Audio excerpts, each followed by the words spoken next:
ഏതായാലും ഇങ്ങനെ ഇത് കണ്ടപ്പോൾ ഈ രൂപത്തിലെ ആരെ കൊല്ലാൻ പറ്റൂ?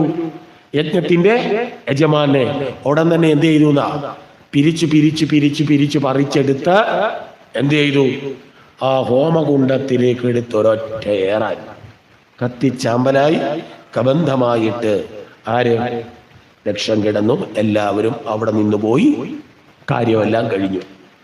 പിന്നെയാണ് പ്രശ്നം ഉണ്ടായത്. എന്താ കാര്യം? ദേവന്മാരെല്ലാം ആകപ്പാടെ ഗുലുമാലിലായി. കാരണം എന്താ? ഈ യാഗത്തിന് ആവാഹിച്ചു കൊണ്ടിരുത്തി നേദ്യം നടക്കുന്നതിന് മുമ്പേ ഇവിടെ പരിപാടി നടന്നു. എന്താ? യജമാനനെ വധിച്ചു.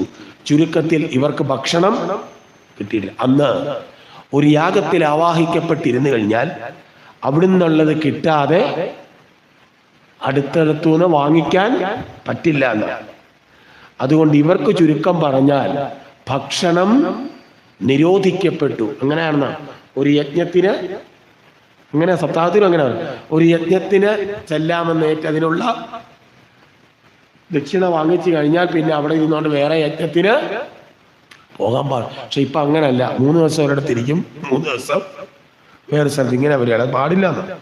ഏതായാലും ഈ തരത്തില് എന്ത് ചെയ്തു? ഈ വധിച്ചു. നേരെ അവര് ദേവന്മാരെല്ലാം കൂടെ പരിഭ്രാന്തരായി. ഇവിടുന്ന് കിട്ടിയാലല്ലേ, ഇവിടുന്ന് ഉദ്വസിച്ച് വിട്ടാലേ പോകാൻ പറ്റൂ. ആകപ്പാടെ വിഷയമായി. എല്ലാവരും കൂടി ബ്രഹ്മദേവനെ പോയി കണ്ടു. യാഗം പറഞ്ഞു, എന്നെ കൂടെ നിവർത്തിയില്ല, നമുക്ക് ആരുടെ ചെല്ലാം? ഭഗവാൻ വിഷ്ണുവിൻ്റെ അടുക്ക ചെല്ലാന്ന് പറഞ്ഞു. അപ്പൊ ഭഗവാൻ വിഷ്ണുവിൻ്റെ അടുക്ക പറഞ്ഞു. ഭഗവാൻ പറഞ്ഞു, ഒറ്റ മാർഗേ ഉള്ളൂ, ഇനി ആരെ സന്തോഷിപ്പിക്കുക? മഹാദേവനെ. മഹാദേവൻ പറഞ്ഞാലേ ഇനി യാഗം പുനരാരംഭിക്കും. അങ്ങനെ വിഷ്ണുവിൻ്റെയും ബ്രഹ്മദേവന്റെയും നേതൃത്വത്തിൽ ഈ ദേവന്മാരെല്ലാവരും കൂടെ കൈലാസത്തിലേക്ക് ആരെ കാണാൻ പോവുകയാണ്? ഈ മഹാദേവനെ. അവിടെ ചെന്നപ്പോൾ കാണുന്നത് എങ്ങനെ? ഞാൻ പറഞ്ഞു, തെറ്റോട്ട് തിരിഞ്ഞിരുന്ന് വലതുകാലെടുത്ത് ഇടതുകാലിന്മേൽ വെച്ച് ശൂലം സമീപത്ത് കുത്തിവെച്ച് തൻ്റെ വാഹനമായ ഋഷഭത്തെ പുറകിൽ ഇട്ട് അതിൻ്റെ തോളിൽ ചാരിയിരുന്നു കൊണ്ട് തൻ്റെ മുമ്പിൽ വന്നിരിക്കുന്ന സനകാദികൾക്ക് ഉപദേശം നൽകിക്കൊണ്ടിരിക്കുന്ന സങ്കല്പം ദക്ഷിണാമൂർത്തി. ഇതാണ് ഭഗവാന്റെ ശാന്തമായ ഭാവം. എല്ലാവരും കൂടി പ്രാർത്ഥിച്ചു. ശാന്തനായല്ലോ. ഉടൻ തന്നെ ഭഗവാൻ പറഞ്ഞു, യാഗം നടത്തോക്കോളാൻ പറഞ്ഞു. അപ്പോൾ അവർ പറഞ്ഞു, യാഗം നടക്കണമെങ്കിൽ ആര് വേണം? യജമാനൻ കൊല്ലപ്പെട്ടു, ഇനി അതിന് പരിഹാരം ഉണ്ടാക്കണം. ഉടൻ തന്നെ മഹാദേവൻ വിശ്വകർമാവിനെ വിളിച്ചിട്ട് പറഞ്ഞു, തൊഷ്ടാവിനെ വിളിച്ചിട്ട് പറഞ്ഞു, കാട്ടിൽ പോയിട്ട് ഒരു ആടിന്റെ തല വെട്ടിക്കൊണ്ടുവരാൻ പറഞ്ഞു. അങ്ങനെ ആടിന്റെ തല ആരുടെ തലയിലൊക്കെ ശിരസിലോട്ട് വെച്ചു. ദക്ഷന്റെ ശിരസിലേക്ക് വെച്ചു. ദക്ഷനെ പുനരുജ്ജീവിപ്പിച്ചു. വീണ്ടും യാഗം നടത്തി. എല്ലാവരും, ഭഗവാൻ ഉൾപ്പെടെ ദക്ഷനെ അനുഗ്രഹിച്ചു എന്ന് പറഞ്ഞുകൊണ്ടാണ് ആ കഥ അവസാനിക്കുന്നത്. എന്നിട്ട് ഈ ദക്ഷൻ പിന്നീട് പ്രജേതസ്സികളുടെ കഥയുടെ ഭാഗത്ത് പിന്നെ നമുക്കൊന്ന് കാണാൻ സാധിക്കുന്നുണ്ട്. ഇങ്ങനെ പറഞ്ഞുകൊണ്ടാണ് ആ കഥ. ഏതായാലും ഇങ്ങനെ ഒരു കഥ. എന്തിനാണ് ഈ കഥ പറഞ്ഞത്? ഇവിടെ ഞാൻ ചുരുക്കി എന്ന് പറയുകയാണ്. ഇവിടെ ഈ ചോദ്യം വന്നത്, ഇന്നലെ നമ്മൾ പറഞ്ഞു, ആസുരികമായ എൻ്റേതെന്നുള്ള ഭാവമാണ് ഈശ്വരനെ തരുന്നത്. ആ എൻ്റേതിൻ്റെ പശ്ചാത്തലം വളർന്നു വന്നു കഴിഞ്ഞപ്പോഴാണ് ഭൂമിയെ പോലും ഭൂമിക്കടിയിൽ പാതാളത്തിൽ കൊണ്ടുവന്ന് എൻ്റേതാണെന്ന് പറഞ്ഞ് ഒളിപ്പിച്ചു വെച്ചത്. അങ്ങനെയാണെങ്കിൽ ഈ രജോ ഗുണികൾക്ക് മാത്രമേ ഈ എൻ്റേതെന്നുള്ളുണ്ടാവുമോ? സാത്വികരായിരിക്കുന്ന ആളുകൾക്ക് എൻ്റേതെന്നുള്ള ഭാവം ഉണ്ടാവുമോ? സാത്വികരായവർക്ക് ഉണ്ടാവും. അതിൻ്റെ ഉദാഹരണം പറയാനാണ് ഏത് കഥ പറഞ്ഞത്? ദക്ഷയാണ്. ഇവിടുത്തെ കഥാപാത്രങ്ങളെ നോക്കി. ദക്ഷൻ സാത്വികനാണ്, ദേവനാണ്. ശിവനോ ദേവനാണ്. സതിയോ ശിവപത്നിയാണ്, സാത്വികയാണ്. അവിടെ കാണുന്നവരെല്ലാം സാത്വികരാണ്. ഈ ദക്ഷൻ ഉണ്ടായില്ലേ എൻ്റേതെന്നുള്ള ഭാവം? കാര്യം എന്താ? ഞാൻ കയറി വന്നപ്പോൾ എൻ്റെ മരുമകൻ എന്നെ ഗൗനിച്ചില്ല. എൻ്റെ മരുമകൻ. ആർക്കുണ്ടായിരുന്നു? മഹാദേവനുണ്ടായില്ലേ? അവിടെ വെച്ച് പറയുന്നുണ്ട്, മഹാദേവൻ ഒരു ന്യായം പറയുന്നുണ്ട്. ഞാൻ ദക്ഷൻ കയറി വന്നപ്പോൾ ദക്ഷനിലുള്ള ആത്മചൈതന്യത്തിനെ അവിടെ ഇരുന്നുകൊണ്ട് വണങ്ങി. പക്ഷേ ശരീരാഭിമാനിയായിരിക്കുന്ന ദക്ഷനെ ഞാൻ വണങ്ങിയില്ല. അതൊക്കെ വെറും ന്യായം പറച്ചില്ല. കാരണം ഗീത പറയും, യദ്യദാചരതി ശ്രേഷ്ഠ തത്തദേവേതരേ ജന എന്നാ പറയുക. ശ്രേഷ്ഠന്മാരായിരിക്കുന്ന ആളുകൾ ആചരിക്കുന്നത് കണ്ടിട്ടാണ് പിന്നാലെ വരുന്ന ആളുകൾ അത് ആചരിക്കുന്നത്. അതൊരു കവിതയായിട്ടും നമ്മൾ പഠിച്ചിട്ടുണ്ട്. മുമ്പേ ഗമിച്ചിടിന ഗോവു തന്നെ. അപ്പൊ ശ്രേഷ്ഠന്മാരായിരിക്കുന്ന ആളുകൾ പറഞ്ഞു തന്ന ആചാരമാണ് നമ്മൾ ഇന്നും. അവര് തലതിരിച്ചാ കാണിച്ചു തന്നെങ്കിലോ? അപ്പൊ അത് ചെയ്യേണ്ടതാ. അപ്പൊ എന്താണ്? എന്റെ സ്ഥാനം ത്രിമൂർത്തി സ്ഥാനമാണ്. യവൻ വെറും പ്രജാപതിയാ, ഇവനെ എനിക്ക് ബഹുമാനിക്കേണ്ട, എന്റെ സ്ഥാനം വെച്ച് നോക്കേണ്ട കാര്യമുണ്ടോ? അപ്പൊ ആർക്കുണ്ടായി എന്റേത്? മഹാദേവന് ഉണ്ടായി ഈ എന്റേത്. ഞാന് വർഷങ്ങൾക്ക് മുമ്പ് കൊട്ടാരക്കര ഗണപതി അമ്പലത്തിൽ സപ്താഹം നടത്തിക്കൊണ്ടിരിക്കുക. അന്ന് ഈ കൊട്ടാരക്കര ഗണപതി അമ്പലത്തിന്റെ തൊട്ട് തെക്കുവശത്താണ് സ്വാമിയാർ മഠം. ഈ സ്വാമിയാർ മഠത്തിലേക്ക് പോകാൻ വഴിയില്ല, അമ്പലത്തിൽ കൂടെ കയറി വേണം സ്വാമിയാർ മഠത്തിൽ പോകാൻ.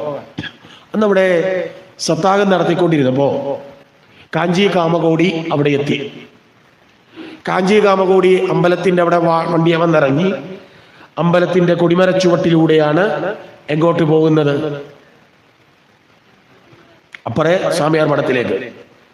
ഇദ്ദേഹം പോയപ്പോൾ ആ ശ്രീകോവിലേക്ക് ഒന്ന് നോക്കുകയോ ഒന്ന് തൊഴുകയോ അങ്ങോട്ട് കയറുക പോലെയും ചെയ്തില്ല. ഇത് ഇത്രയും ആളുകൾ കണ്ടുകൊണ്ടിരിക്കുക. അദ്ദേഹം പോയി, അദ്ദേഹത്തിന്റെ ചടങ്ങ് കഴിഞ്ഞ് അദ്ദേഹം വീട്ടിലും കാഞ്ചിക്ക് പോയി. പ്രശ്നം വന്നപ്പോഴേ എനിക്കാ എന്താ ആളുകൾ ചോദ്യം ഉന്നയിച്ചു, കാഞ്ചി കാമകോടി ചെയ്തത് ശരിയോ തെറ്റോ? എന്താ അഭിപ്രായം? ഞാൻ കുഴഞ്ഞുപോയി. തെറ്റാണെന്ന് പറഞ്ഞാൽ അവിടെ മുഴുവൻ ഭട്ടന്മാരാ എന്നെ കൊന്നു കൊല വിളിക്കും. ശരിയാണെന്ന് പറഞ്ഞാലോ ബാക്കിയുള്ളവര്. ഞാൻ പറഞ്ഞു, കാഞ്ചി കാമകോടിക്ക് അദ്ദേഹത്തിനെ സംബന്ധിച്ചിടത്തോളം ചെയ്തത് ശരിയാണ്. കാരണം എന്താ? ശങ്കരാചാര്യ സ്ഥാനത്തെത്തിയവർക്ക് പിന്നെ ഏത് ചിന്തയില്ല? ഭഗവാനോ അവരെ ഒന്നും നമസ്കരിക്കേണ്ട കാര്യമില്ല. അവരതിനെയല്ല കാണുന്നത്, അതിനപ്പുറത്തുള്ള ആ സ്വരൂപത്തിലേക്ക് എത്തി. പക്ഷേ ഈ ശ്ലോകം അങ്ങ് ചൊല്ലി മറ്റുള്ളവർക്ക് വേണ്ടിയിട്ട് ആയിട്ട് ഇവരെന്ത് ചെയ്യണം? ആചരിച്ച് കാണിക്കണം. കാരണം അതാണ് അവര് കാണിക്കുന്നത് കണ്ടിട്ടാണ്. അതുകൊണ്ട് ഇലയ്ക്കും മുള്ളിനും കേടില്ലാതെ ഞാൻ അവിടുന്ന് തടി തപ്പി, അല്ലാതെ എന്താ എന്ന് പറഞ്ഞ പോലെ ശ്രേഷ്ഠന്മാരായ ആളുകൾ കാണിച്ചു തന്നാണ് നമ്മൾ പഠിച്ചത്. അതുകൊണ്ട് മഹാദേവൻ അവിടെ വെച്ച് ശരിക്കും ആരെ മറ്റുള്ളവർക്ക് കാണാൻ എന്ത് ചെയ്യണമായിരുന്നു?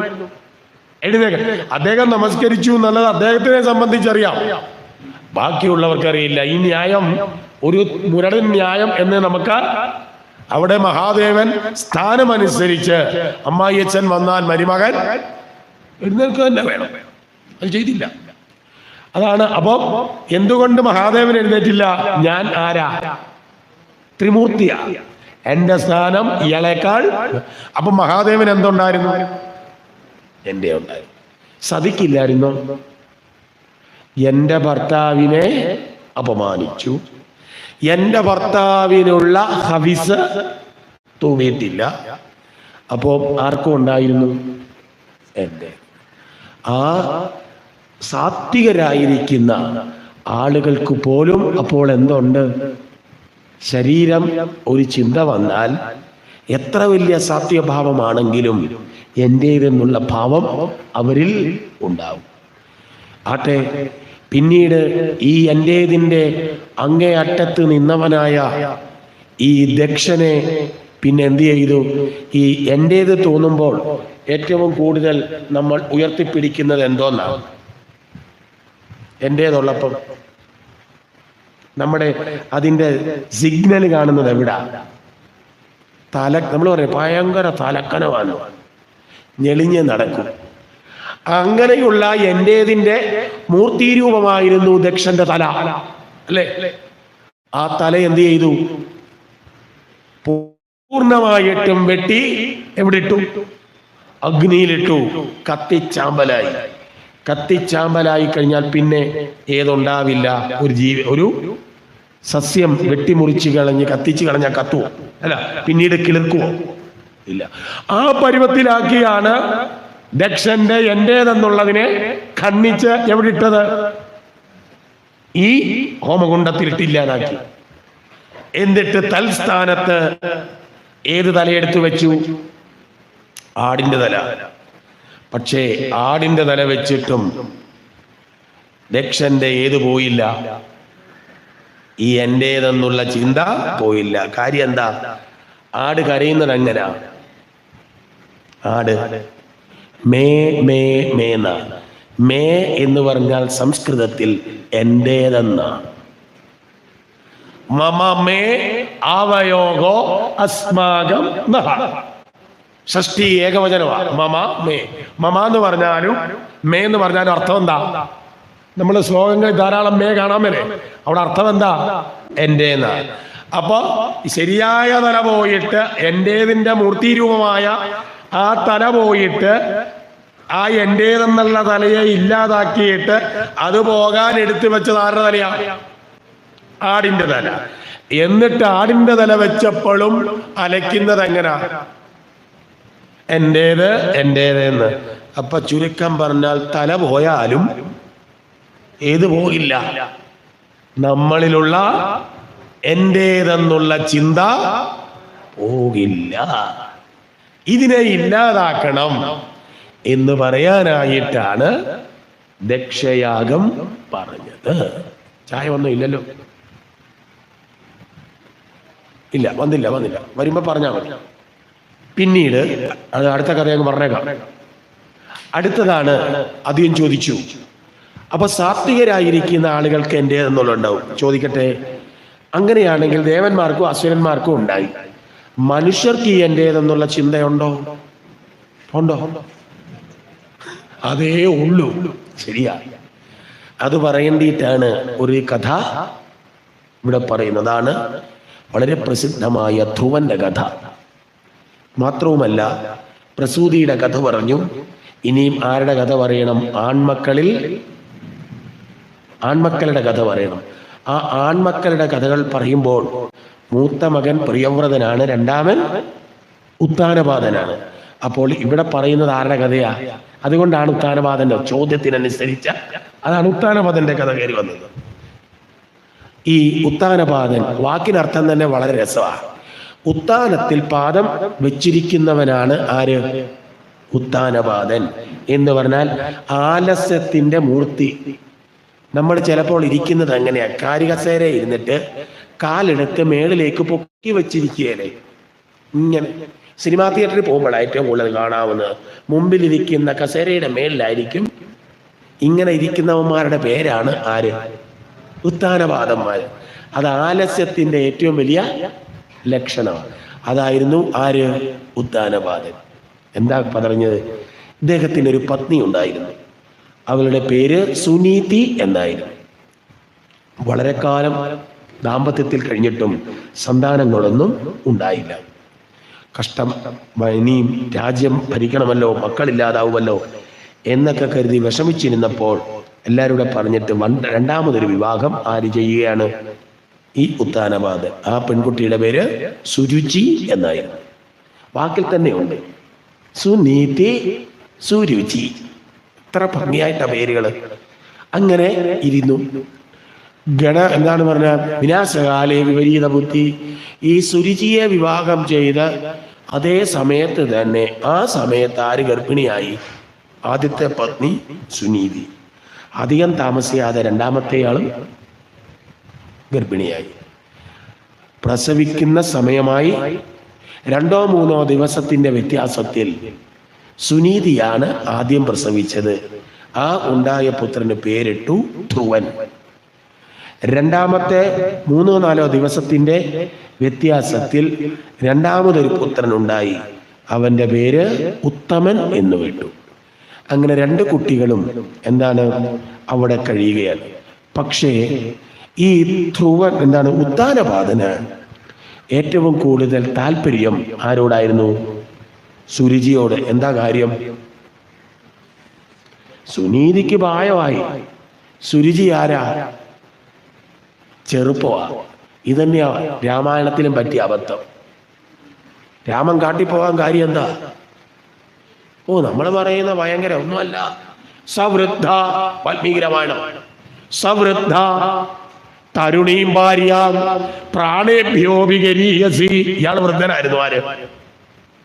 ദശരഥൻ. ഭാര്യ കൈകേയിയോ? ആരാ? യൗവനയായിരുന്നു, യുവതിയായിരുന്നു. അതുകൊണ്ട് തന്റെ ജീവനേക്കാൾ ഏറെ ആര് പ്രേമിച്ചത്? കൈകേയിയെ.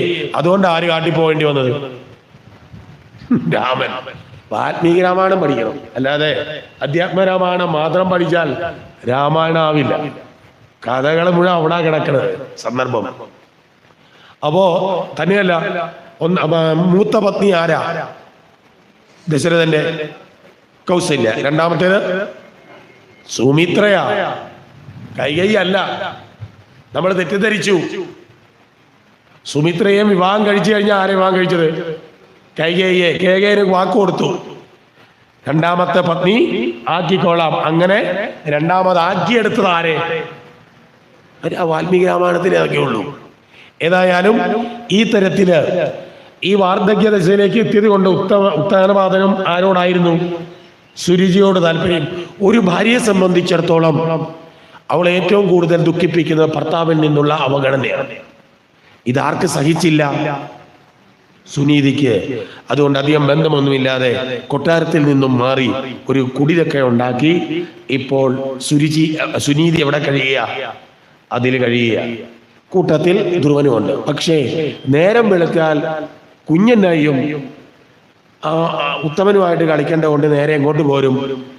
കൊട്ടാരത്തിൽ കിടന്ന് കളി, അല്ലെങ്കിൽ വൈകിട്ടേ അങ്ങേയുള്ളൂ. ഒരു ദിവസം ഇതേപോലെ ചെന്നു. ഈ ഉത്തമനും സുരുചിയും കൂടി അടുത്തിരിക്കുമ്പോൾ ഈ കുട്ടികൾ കിടന്ന് കളിക്കുന്ന കൂട്ടത്തിൽ പെട്ടെന്ന് രണ്ടാമത്തെ പുത്രനായ ഉത്തമൻ പെട്ടെന്ന് ചാടി എഴുന്നേറ്റ് ഓടി നേരെ ആരുടെ? ഈ ഉത്താനപാദ മഹാരാജാവിന്റെ മടിയിൽ കയറി അങ്ങിയിരുന്നു. ഈ കുട്ടികൾക്കൊരു സ്വഭാവമുണ്ട്. ഒരുത്തൻ എന്ത് ചെയ്താലും ബാക്കിയുള്ളവരൊക്കെ അതുപോലെ. ഇവിടെ ഇപ്പൊ പറയാൻ പറ്റത്തില്ല, കാരണം ഇവിടെ കുഞ്ഞുങ്ങൾ വരാത്തോണ്ട് നമുക്കറിയില്ല. ചില സപ്താഹത്തിനൊക്കെ ചെന്നിരിക്കുമ്പോൾ മുമ്പിൽ വന്ന് ഇതുപോലെ ഇരിക്കും. ഇരുന്നിട്ടോ ഒരുത്തൻ ചിലപ്പോൾ ഒരു കല്ലെടുത്ത് അങ്ങോട്ടൊന്ന് എറിഞ്ഞാൽ മതി, പിന്നെ ഇരിക്കുന്നവർ മുഴുവൻ എന്ത് ചെയ്യും? കല്ലേറ് തുടങ്ങും. ഇത് സൈക്കോളജിയാണ്.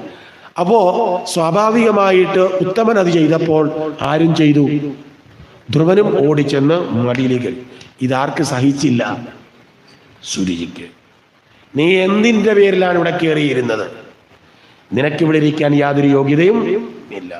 ഇതാർക്കിരിക്കാനുള്ള സ്ഥലമാണ്? ഉത്തമൻ ഇരിക്കാൻ. അഥവാ ഇനിയെങ്കിലും നിനക്ക് എങ്ങെന്നെങ്കിലും ഇരിക്കണം എന്ന് ചീത്ത പറയുകയാണ്. ഇവിടെ ഒത്തിരി വർണ്ണിക്കും. എന്തെങ്കിലും നിനക്ക് ആഗ്രഹമുണ്ടെങ്കിൽ നീ ഭഗവാനോട് പോയി പ്രാർത്ഥിക്ക്, അടുത്ത ജന്മമെങ്കിലും ഈ വയറ്റിൽ പിറക്കാൻ. എങ്കിൽ മാത്രമേ നിനക്ക് എവിടെ ഇരിക്കാൻ അവകാശമുള്ളൂ? ഈ മടിയിലിരിക്കാനും. ഇത്രയൊക്കെ പറഞ്ഞ് അങ്ങനെ വിഷമിപ്പിക്കുക. ഇതെല്ലാം പറയുമ്പോഴും കമ എന്നൊരക്ഷരം ആര്?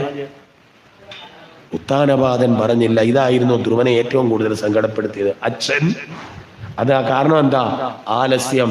ഈ പത്നിയുടെ മുമ്പിൽ അടിയറവ് വെച്ചുപോയി ദശരഥന് പറ്റിയതുപോലെ. ഉത്താനപാദൻ ഒരക്ഷരം പോലും മിണ്ടാതിരുന്നു. കരഞ്ഞു നിലവിളിച്ച് കുഞ്ഞ് ആറരക്ക് ചെല്ലുകയാണ്. സുനീതി. ഇത് കേട്ട് കഴിഞ്ഞപ്പോൾ സുനീതിക്ക് സങ്കടം. ശരിയല്ലേ നിന്റെ ഇളയമ്മ പറഞ്ഞത്? നീ എന്റെ വയറ്റിൽ പിറന്നത് കാണാൻ നിനക്ക് ആ മടി നിഷേധിക്കപ്പെട്ടത്. അതുകൊണ്ട് നിനക്ക് ആഗ്രഹമുണ്ടെങ്കിൽ അവരെക്കായിലൊക്കെ മേലിലുള്ള സ്ഥാനം എന്തെങ്കിലും കിട്ടുമെങ്കിൽ അതിന് നീ പ്രയത്നിക്ക് എന്ന് ദേഷ്യം കൊണ്ട് ആര് പറഞ്ഞു? സുനീതി പറഞ്ഞു. പക്ഷെ ഇതാരുടെ ഉള്ളിൽ കൊണ്ടു?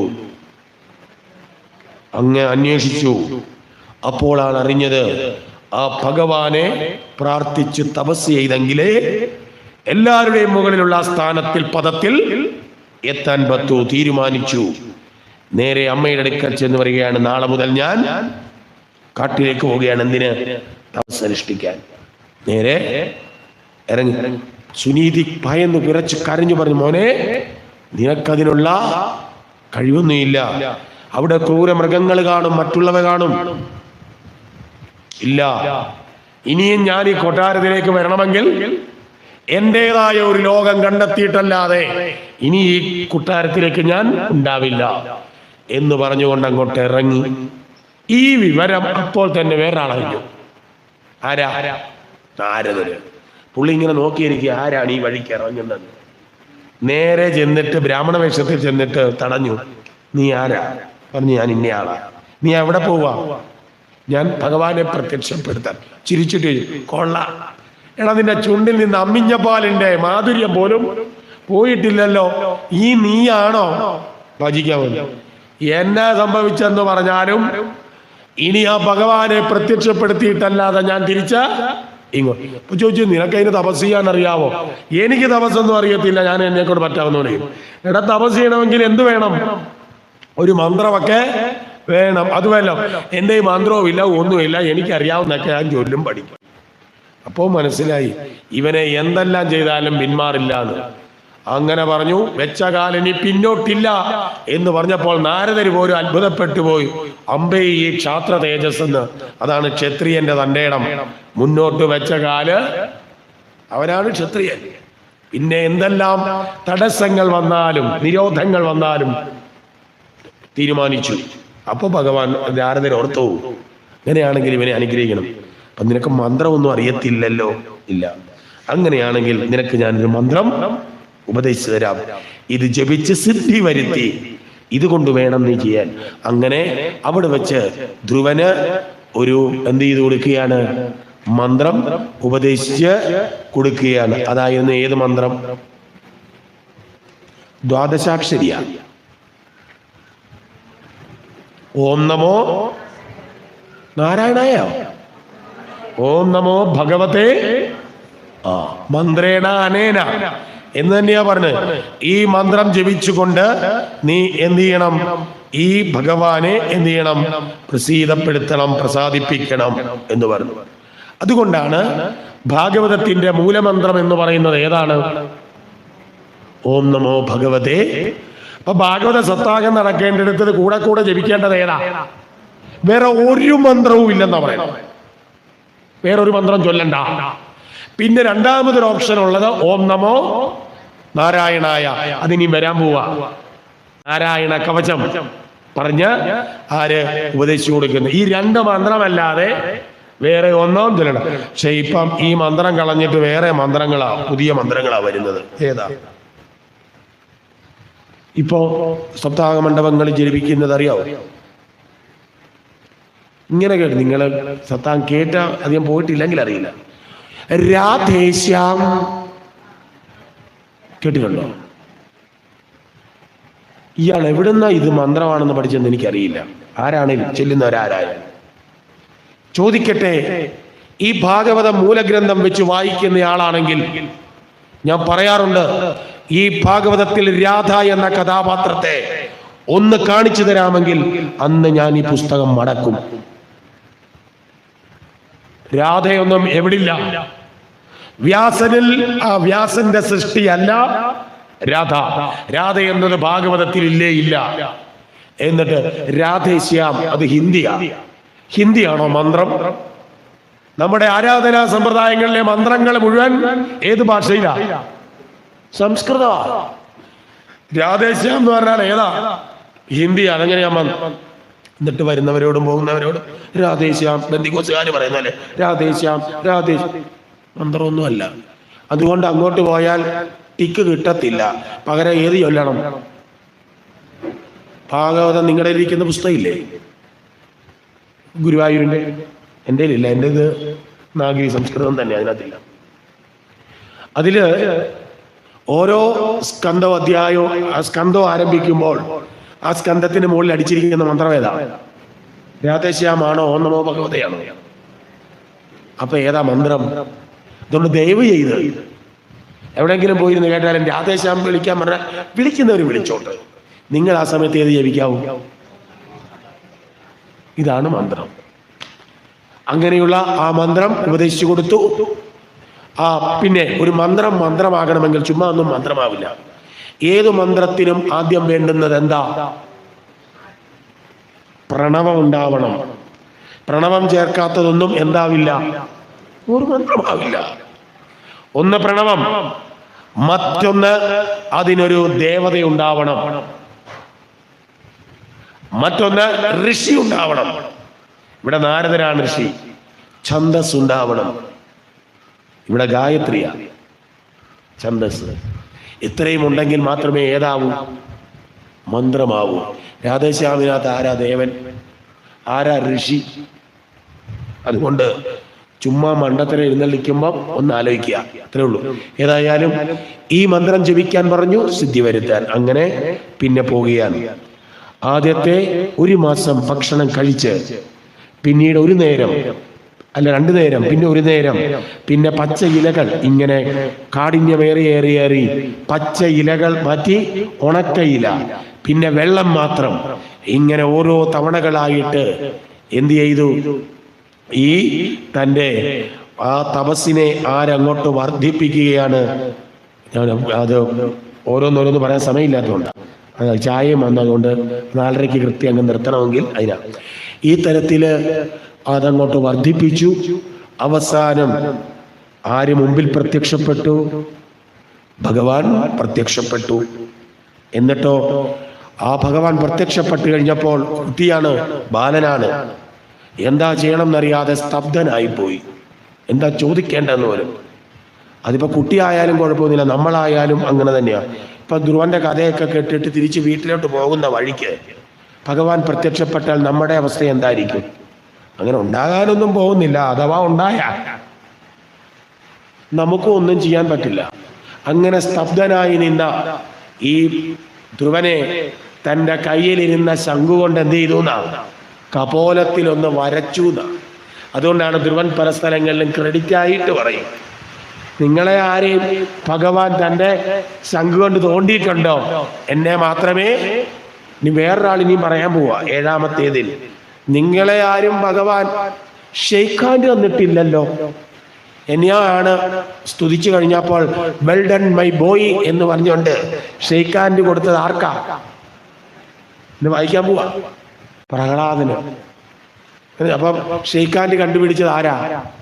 നരസിംഹമൂർത്തിയാ. ഏതായാലും ഈ തരത്തില്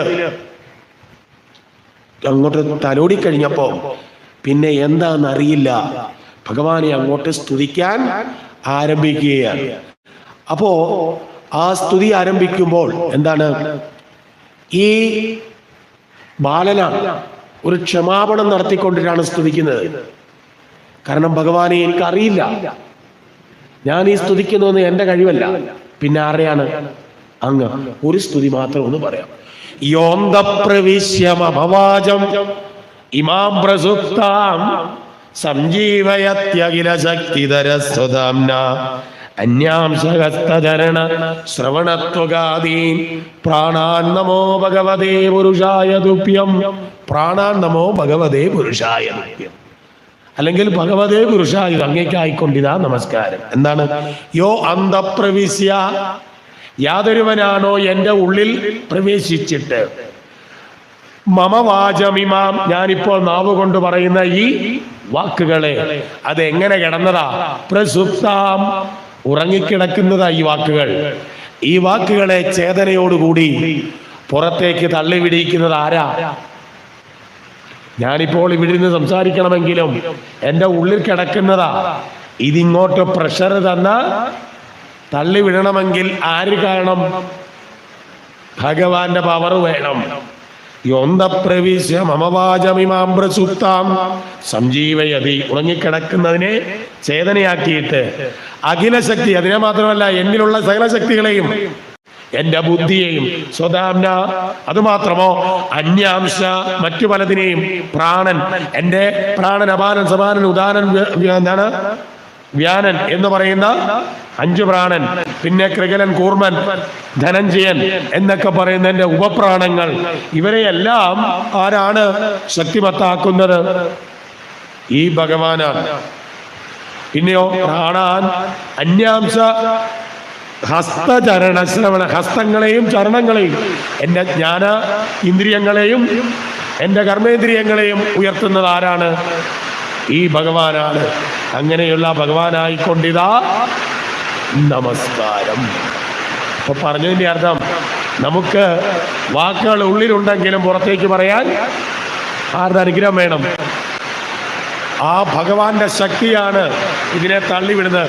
ലളിതാ സഹസ്രനാമത്തിൽ ഒരു വരിയില്ലേ, തുടക്കം എങ്ങനെയാ? മധ്യമാ വൈഖരി രൂപ. എങ്ങനെയാ ഇത് തുടക്കം?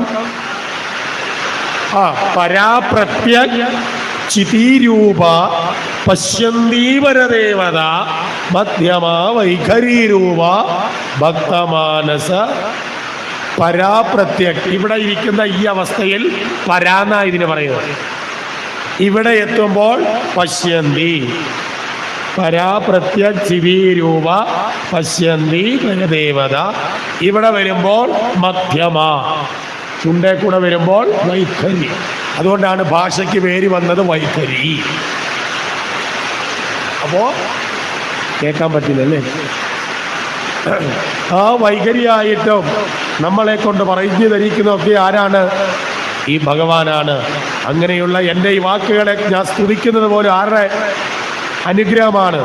അതുകൊണ്ടാണ് മൂകന്മാരായിരിക്കുന്നവർക്ക് ആരുടെ ശക്തിയില്ല, അവർക്ക് നാക്കില്ലേ, അവര് എന്ന് പറഞ്ഞു വരുന്നുണ്ട്. പക്ഷെ ഇത് തള്ളിവിടാൻ ആരുടെ ചേതനയില്ല, അവരുടെ ഉറങ്ങിക്കിടക്കുകയാണ്. ഉറങ്ങിക്കിടക്കുന്ന വാക്കുകളെ ഭഗവാന്റെ ചൈതന്യം അനുഗ്രഹമില്ലാത്തത് കൊണ്ടാണ് അവർക്കും സംസാരിക്കണം എന്നുണ്ട്, നാക്കുണ്ട്. അപ്പൊ നാക്കാണോ സംസാരത്തിന്റെ കാരണക്കാരൻ? അല്ല, നാക്കുണ്ടായിട്ട് അവർ സംസാരിക്കുന്നില്ലല്ലോ. അപ്പോൾ നമ്മളെ കൊണ്ട് നാവ് കൊണ്ട് പറയിപ്പിക്കുന്നത് ആരാ? ആ ഭഗവാന്റെ ശക്തി ഉള്ളത് കൊണ്ടാണ് എന്നർത്ഥം. നാവുള്ളത് കൊണ്ട് പറയണമെന്നില്ല, കാതുള്ളത് കേൾക്കണമെന്നില്ല, കണ്ണുണ്ടെങ്കിൽ കാണാം. കണ്ണ് തുറന്നല്ലേ ഇരിക്കുന്നത്, അന്നെ കാണുന്നില്ല, കാതില്ലേ കേൾക്കുന്നില്ലല്ലോ. അപ്പോ ഇതിനൊക്കെ ആരുടെ അനുഗ്രഹം വേണം? അങ്ങനെയൊക്കെ സ്തുതിച്ചു. ഭഗവാൻ പ്രത്യക്ഷപ്പെടുത്തി ചോദിച്ചു, നിനക്ക് എന്തു വേണം? ആരും ഇതുവരെയും എത്താത്തലമായ ഒരു ലോകം എനിക്ക് തരണം. ആ ലോകം ആണ് പിന്നീട് അനുഗ്രഹിച്ചു കൊടുത്തത്. ഏത്? ധ്രുവലോകം, ധ്രുവപദം. അവിടെ നീ വിരാജിക്കും എന്ന് പറഞ്ഞുകൊണ്ട് അവിടെ അങ്ങ് നിൽക്കട്ടെ. നീ ചായ കുടിച്ചിട്ട് നീ കുറച്ച് അധ്യായങ്ങളുടെ 7-8 അധ്യായം കൂടെ വായിക്കാനുള്ളൂ. 8ാമത്തെ അധ്യായത്തിലാണ് പാരായ നരസിംഹ അവതാരം വരുന്നത്. 9ലാണ് പ്രഹ്ലാദ സ്തുതി. ഞാൻ പറഞ്ഞുപോയി 6 മണിക്കേ വായിക്കുകയുള്ളൂ. അപ്പം ഇനി ഞങ്ങൾ പതുക്കെ വായിച്ചിട്ട്, ഇത്രയും ദിവസം ഞങ്ങൾ വായു പിടിക്കുകയായിരുന്നു, ഇപ്പോഴാണ് ആശ്വാസമായത്, പോർഷനിൽ കടന്നു വന്നു. അതുകൊണ്ട് ഇനി അഥവാ നിർത്തിയാലും ഞങ്ങൾ 10 മിനിറ്റ് നിർത്തും. എന്നിട്ട് ഒരു 6 മണിക്ക് ആ അധ്യായം വായിച്ച് ആ സന്ധ്യാസമയത്ത് വേണം. അതുകൊണ്ടാണ് അത് വായിച്ചു കഴിഞ്ഞാൽ ഉടൻ തന്നെ നമുക്ക് എന്ത് ചെയ്യാം? ദീപാരാധനയും ആകും. ആ തരത്തിലായിരിക്കും. അപ്പൊ ഇനിയിപ്പോൾ വളരെ ഇനി 1.5 മണിക്കൂറുണ്ട്. പതുക്കെ വായിച്ചാൽ അവിടെ